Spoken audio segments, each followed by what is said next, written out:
How to change your Facebook profile picture without posting. Hey guys, welcome back to the channel. In today's tutorial, I'll show you guys how you can easily change your Facebook profile picture without posting it on your feed. So the first thing you have to do is open up your Facebook application, and then at the top right corner, find the menu icon. Then tap on the profile banner to head over to your profile.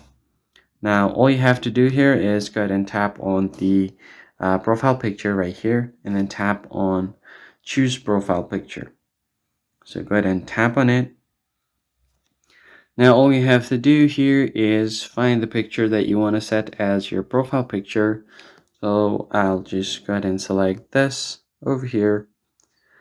Now you can adjust it, how it's going to look.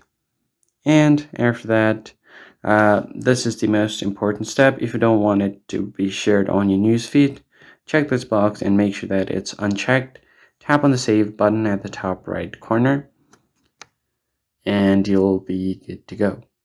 And that's basically it. If you found the tutorial helpful, hit the like button down below, subscribe to the channel, and I'll see you guys in the next one. Thanks for watching.